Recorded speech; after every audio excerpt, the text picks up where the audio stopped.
Brief history of the FDNY. Organized firefighting began in New York in 1648 when the first fire ordinance was adopted by the Dutch settlement of New Amsterdam. Fines levied for dirty chimneys provided funds for the maintenance of buckets, hooks, and ladders.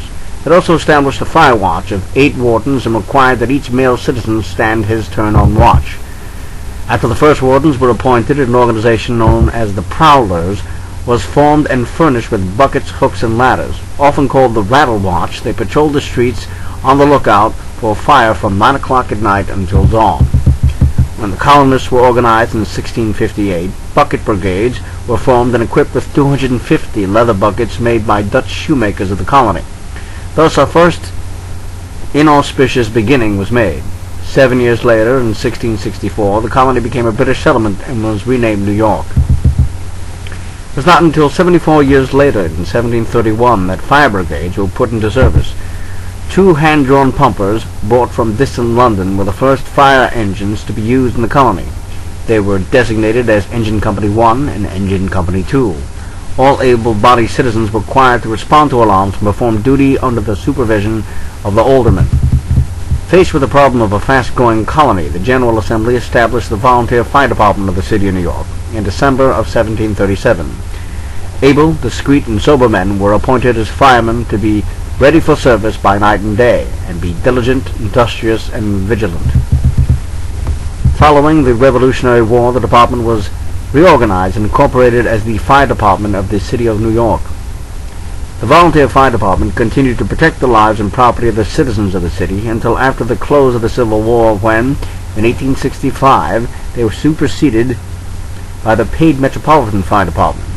The change created resentment, and bitter actions were taken by some who opposed the elimination of the volunteers. This resulted in rough and tumble battles fought on both personal and political levels. The introduction of the steam engine spelled the final doom of the volunteer department in New York. The steam apparatus eliminated the need for men to pump the water, and horses ended the problem of hauling engines by hand.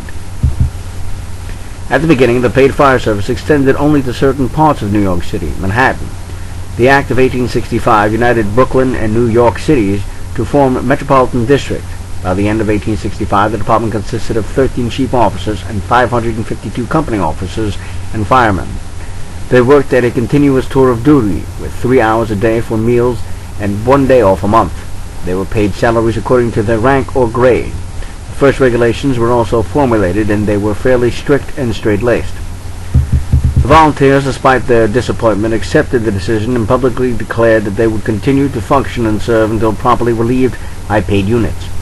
The Act provided that members of the volunteers were to be given preference over all others in filling the roles of the paid department.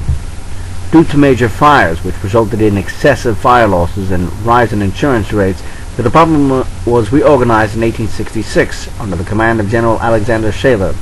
Under military discipline, the department began to realize its full potential, and fire losses began to generally reduce.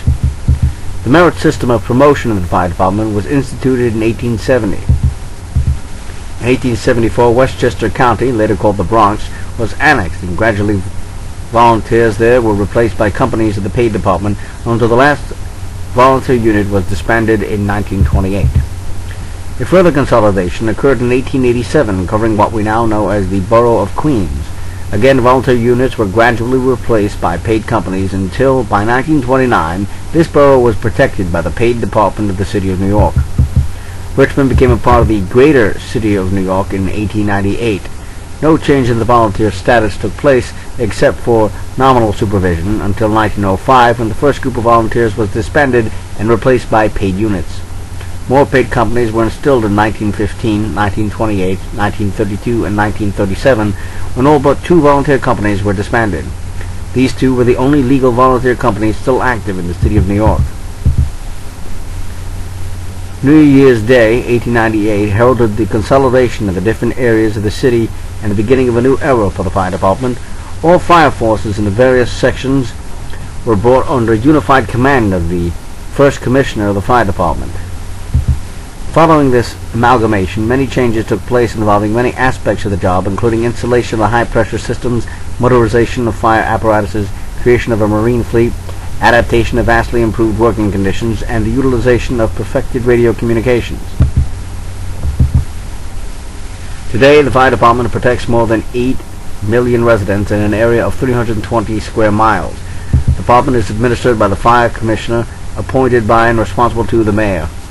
The uniformed force is under command of the chief of the department and consists of more than 11,400 fire officers and firefighters. In addition, the department includes 2,800 emergency medical technicians, paramedics, and supervisors assigned to the Bureau of Emergency Medical Services, EMS, as well as 1,200 civilian employees. Ranking order of the FDNY Uniform Force: Firefighter, Marine Engineer, Viper, Pilot, Fire Marshal, Lieutenant, Captain, Battalion Chief, Deputy Chief, Division Commander, Deputy Assistant Chief, Assistant Chief of Department, Chief of Operations, Chief of Department.